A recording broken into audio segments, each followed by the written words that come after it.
Hi, it's Leslie, and I'm talking about sister wives. And yeah, it's all about that freaking property. I'm gonna get a lawyer to help me through this process. And yes, they all gotta do what they gotta do. I have had my suspicions he's doing something and doesn't want us to know. Yep, that Kody, you can't trust him, and finally they're waking up. Yep, it's about time. About friggin' time. It only took 30 years. So freaking frustrating because Kody's name is on every piece of property. I mean, they must have just been so stupid or so hooked or I don't even know what. Nothing can be sold without him wanting to sell it. I mean, he's basically has them. So unfortunately, lawyer up people because this is going to have to go that direction. I honestly think Kody's just so pissed off because these are the same women that used to like worship him and just basically he would say jump and they'd say how high and they were doing everything he wanted. And I think he's just getting off that this is his last little piece of control and he don't want to freaking give it up because he knows it's like twisting the screws in them and pissing them off. And he's just mad because they all left him. Yeah, he's pissed. But Janelle is getting busy. So when we bought the properties, Kody went in and sort of just put everybody's name on title, what seemed like arbitrarily. I hired a lawyer because Kody was ignoring me, and I wanted to explore options for bringing a little bit of pressure for him to perform the simple, most basic human, decent thing, which is put our names on all the titles. Yeah, and that's the only way it's going to happen. But Janelle is getting so pissed off that she's like, oh, I just want to like get out of here. I'm like, no. Part of me just wants to walk away because it's just so irritating. Yeah. But I have to stick it out. I'm not walking away from this. So. No, I'm going to fight for some of this. All right, well, good. Absolutely not, Janelle.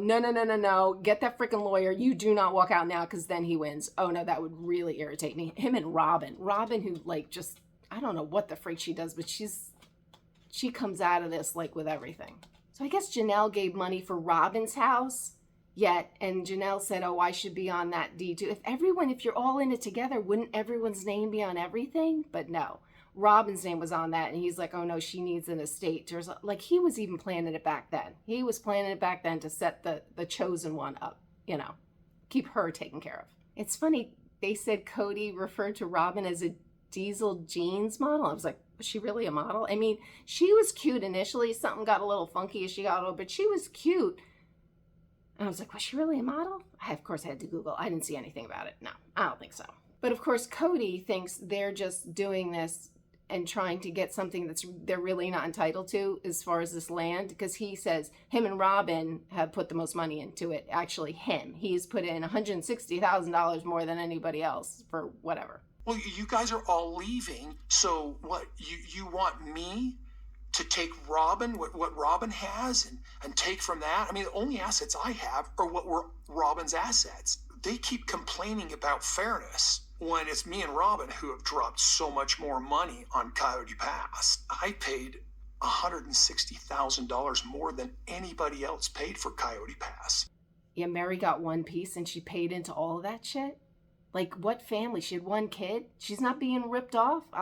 Please. Anyway, so now I guess it's like Valentine's Day, as we watch it. Thankfully, Christine, very happy for her. She gets to finally live a normal freaking life and understand that, this is how it's supposed to be. Kody and Robin are over there, and Valentine's Day is like a weird thing because, you have all these wives and how do you make them all feel special when they're not? They're basically not, they're all, whatever. But Kody and Robin get to have their own Valentine's Day now, but it's always been about their kids. And how funny is this? They give Ariella a vanity. And I was like, that's funny because, usually the kids imitate the moms and she's probably just like, oh yeah, this is what I need to do. I need to grow up and be pretty because I saw the other moms and they were like working everything. I don't want to do that. I want to be like my mommy and just like put makeup on and sit back and have everybody pay for everything. And yeah, so I need a vanity because I'm going to go that route instead. Yeah. And then we get like a little flip over to Christine and David as they're having their first normal Valentine's together. He's such a nice guy. She got a good one. Hindsight is 2020. The more you look back, you're like, what the frig? Was that really me doing the craziness over there?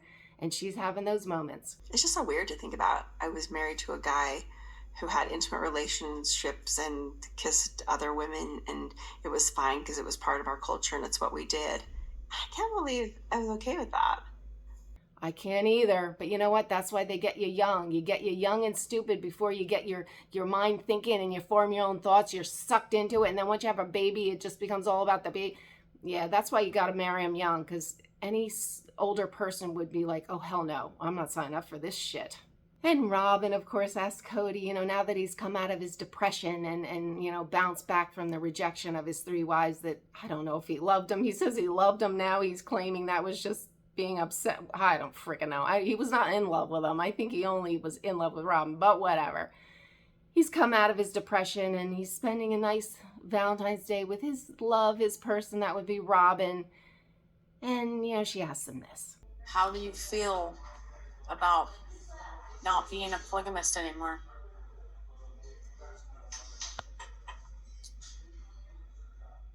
I mean, it's been a challenge for me. This is what I thought I was going to be doing my whole life, but where are you at? How do you feel? Yeah. And she's thinking to herself, FYI, it freaking wrecked me because I was into it. Yeah. I feel like I've been slapped by polygamy. Oh. It's hard not to be bitter about the fact that I bought off on it and did it.